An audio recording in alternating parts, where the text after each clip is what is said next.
Okay, we are live again. Hey, I'm so happy to be here, everyone. We are live again on the Women into Networking Win channels. We're talking to Miss Sophia Gethers about being the voice behind the movement of what we're doing at the conference next year, Women Empowering Generations. I don't know if you got your tickets yet, but I'm looking at this back end and I'm like, listen, people are understanding the power of bringing all generations into one room. Okay, and I was just sharing with Sophia some of the things that I was struggling with it. I think it has a lot to do with the fact that, I bond with my family. I talk to the generations. We literally sit at a kitchen table, guys, and it's like 5 generations at a kitchen table. That's crazy. But we learn from each other. We grow from each other. So we're going to learn from Miss Sophia here. And I want her to introduce herself first. And then we're going to talk about her as a speaker at the conference. And I want to break down a couple of things that I feel like we need to talk about today. Go ahead, Sophia. You have the mic. Absolutely. Well, thank you again, Allegra, for inviting me on the platform again. I appreciate you and I admire you very much for the things that you do. So, like you say, I am Sophia Gethers. I am the owner and founder of 2 businesses, Freedom Zone Life Coaching and Counseling. And I have a nonprofit organization called Petals Women's Empowerment, which is an acronym: Pray, Encourage, Teach, Affirm, and Loving Sisters. And we help women overcome mental wellness, financial literacy. We bring in on a component to engage men and women together to have healthy conversations about relationships and what it means to show up as individuals. And all things mental wellness that help us stay stuck in life. We teach you how to overcome them. So that is what we do. Yes. I love that so much. And we know everything starts with the mind. So we love the fact that we get to impact that through women. And I remember being a part of one of your workshops. Thank you so much for allowing me to help you. Just be there for women entrepreneurs because you have moms, you have a lot of things that are happening in the world. So thank you for spearheading a lot of that for us. Now let's talk about the conference because we know that we're gearing up for the conference, y'all. We're excited. Every time I have to speak about it now, it has built and evolved into something just like it's like watching your kid grow up. I guess I don't have any kids, but I'm just assuming. Okay, so I want to hear what has evolved for you since you became a speaker for the conference. Ooh, that is a loaded question. Well, let's just say from a speaker standpoint. From a speaker standpoint, a lot has happened, a lot of opportunities. I've been nominated for Miss Corporate America.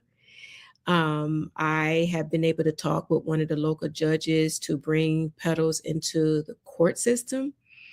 I have also been offered to go to Rome, Italy to speak at a conference. A lot. That's why I say it's a loaded question.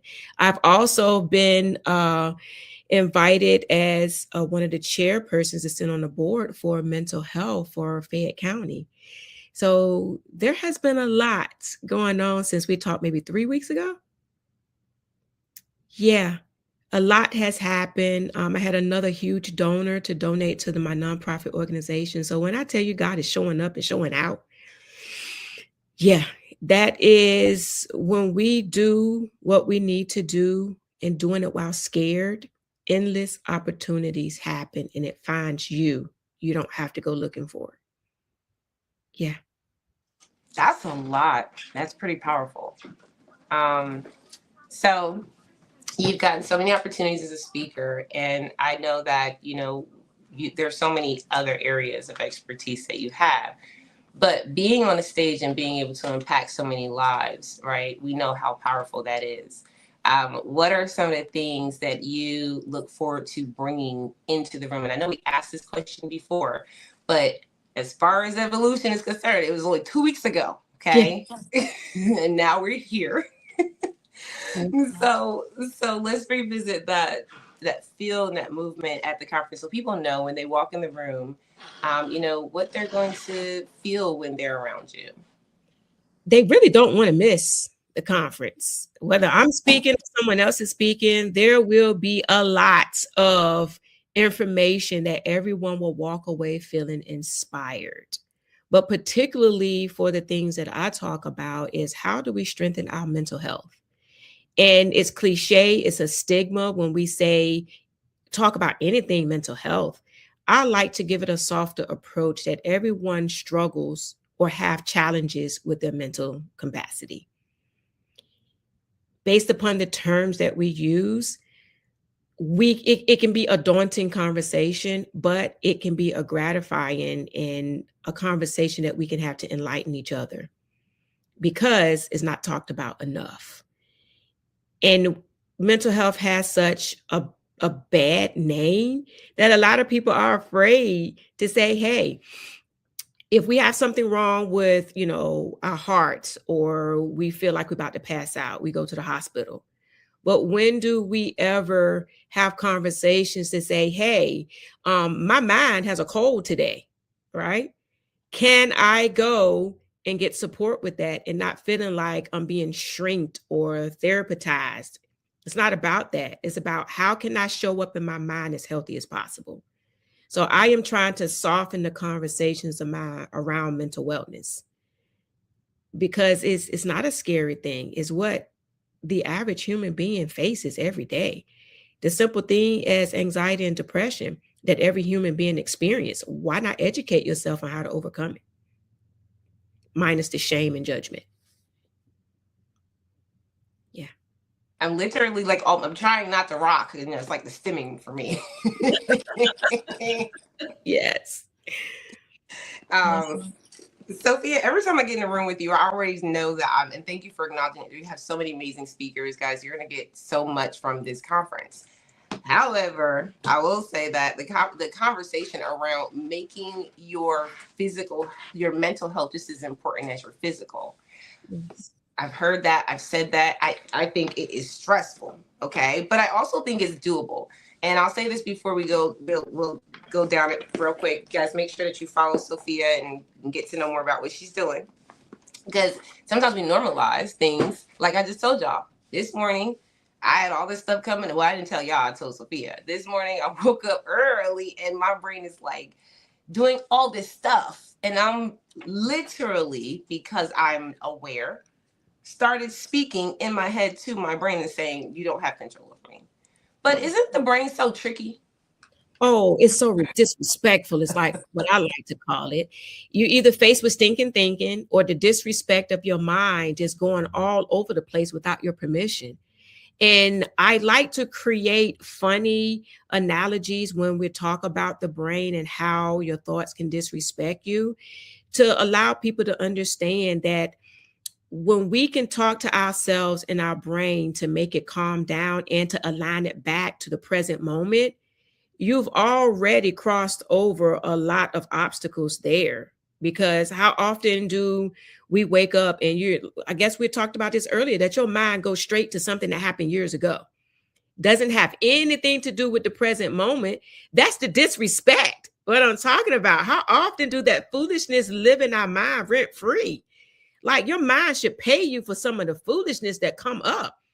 So I like to give it a different approach as to dog. People can say, wow, I experienced that because I allow the conversations to meet the person wherein you get a better understanding of how your mind can play tricks on you. What you think and what you feel can be totally polar opposite. How can you align them together and put a name with what you're feeling and actually ask yourself, do I have evidence of what I'm thinking? Most of the time we don't, because our minds play tricks on us and it creates scenarios that's very false. So treating the mind a lot lighter than what we do and creating a space to give ourselves permission to say, hey, I want to think this way. And instead of our minds controlling us, I teach people how to make you control your mind. And it's totally two different things. Whew, y'all, listen. It's like you have to have surgery on your own mind. Yes. Thank you for breaking that down. And this is from someone who works in a field where people are constantly working through, right, mental health struggles. When you guys come to the conference, I see some of our speakers are here. Hey, Nisa, thank you for being in the building. Please make sure you drop a hi. Let us know you're here. And also connect with Sophia, because as we're leading to the conference, she got so many speaking engagements. Y'all, I need to go check my books. Like, make sure I check my emails. That's some good stuff. But that just shows when you show up for opportunities show up for you. Absolutely. And also just the fact that everything starts with that mind. So if we're not even aware of it, and I love how you brought that up, it's like you got to first be aware that it's happening, Mhm. you know? And then once you do that, you can do something about it. So Sophia is a resource for that. Make sure you connect with her. Also, I would love to tone it down a little bit because I want Sophia to kind of just like chime in on some of the health matters because we're holiday season. And this is why I wanted to segue into this, Sophia, from earlier. It popped in my head like, oh my God, we need help. Like we really do need to know that it's okay. It's okay, that we're going through a lot. I mean, sometimes we don't even count the cost of what we go through. Mhm.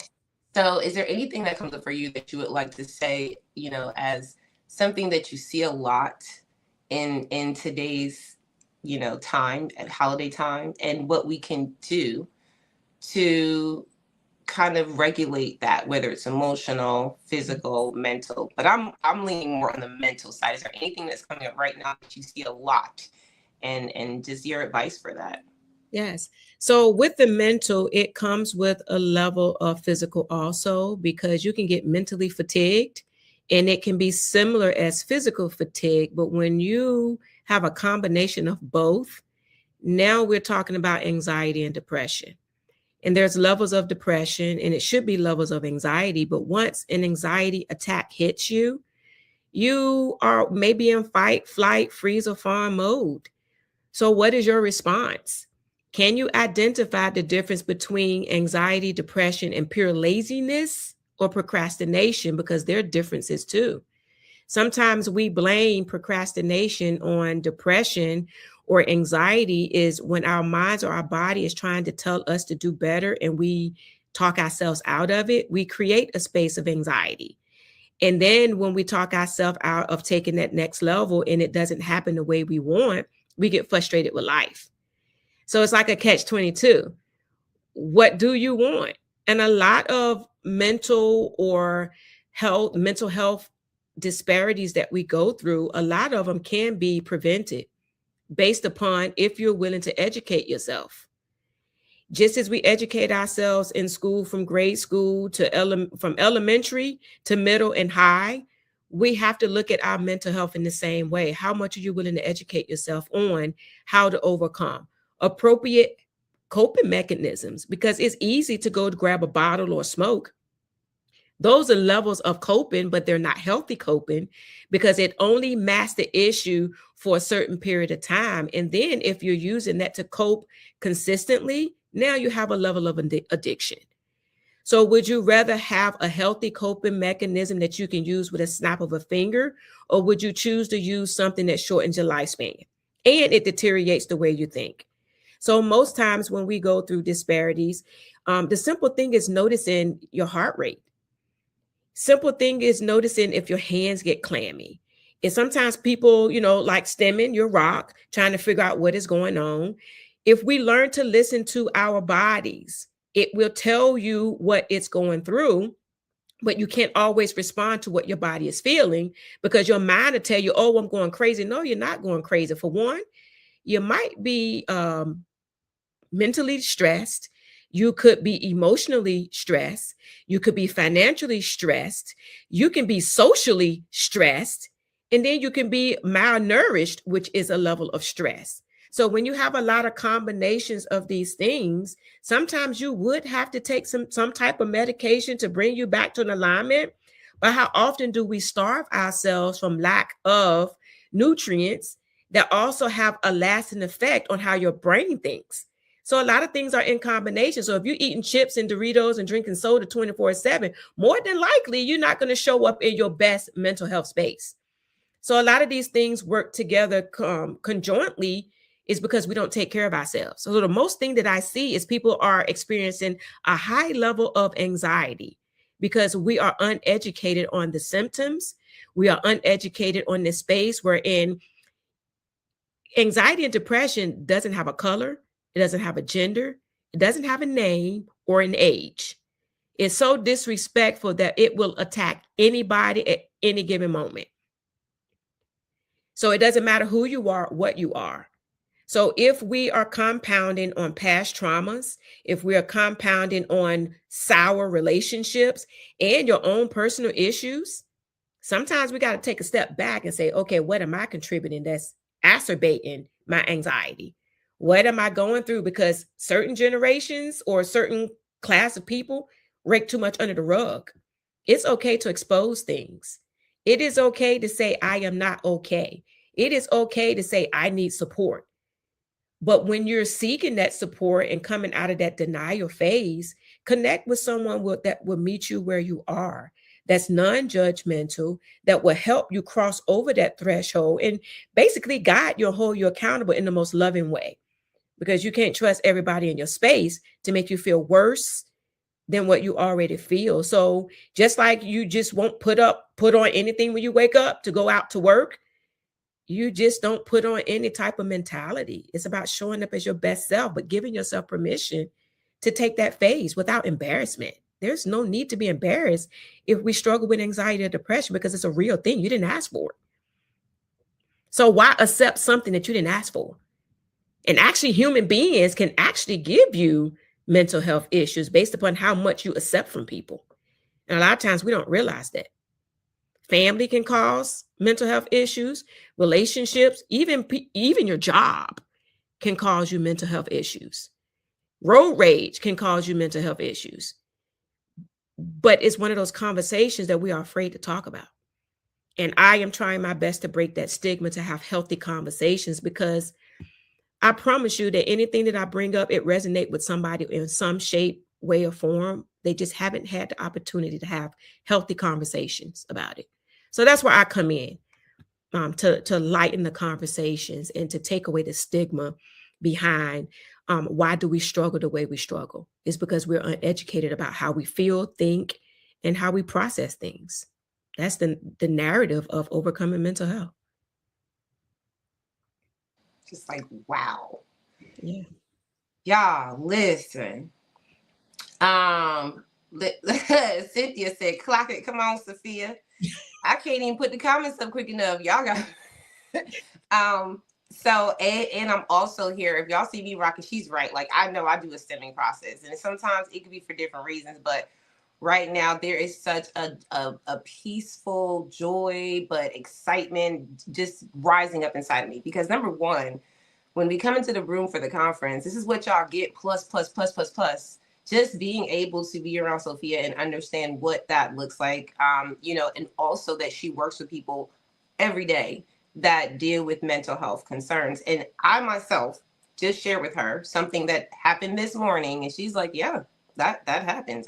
It's disrespectful." I was like, right? That is disrespectful. Mhm. So talking to our brains, talking to ourselves, being okay and being in alignment with who we are, and then actually speaking back to what that is, I think is so good.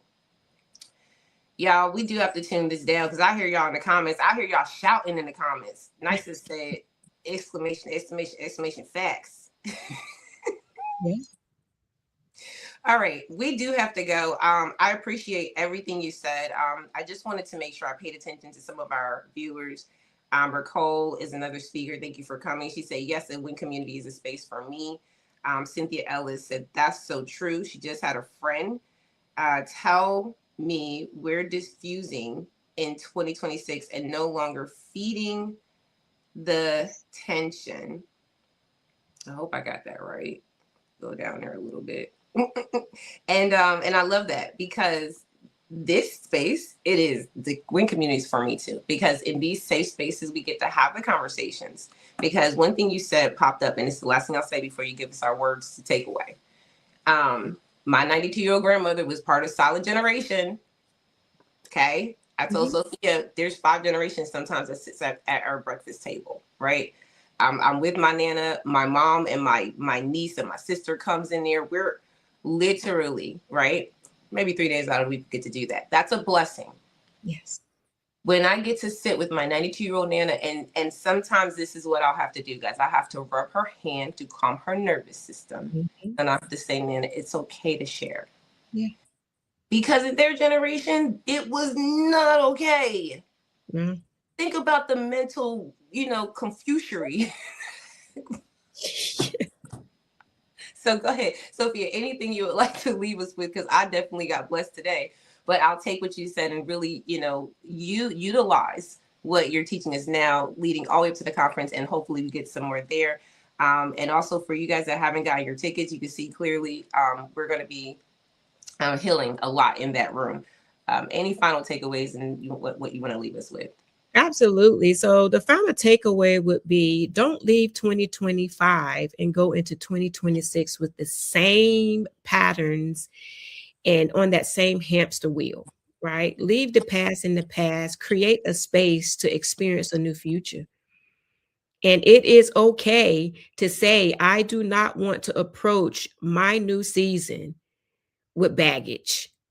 So in order to do that, connect with people that who can help you overcome, but in a non-judgmental capacity, because you can't heal in the space that broke you.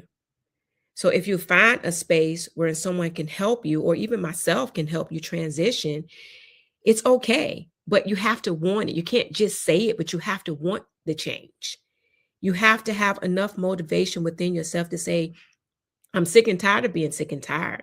So show up today like you want to enter into 2026. I mean, what, we have less than 48 hours, well, what, 2 days less? I don't even know what the day is, right? We'll have less than 2 days. So it's all about a mindset reset shift. If you no longer want to move into 2020, and here's the significance of 2026. Most people don't realize that 26 is the level of restoration. It's a level of renewal.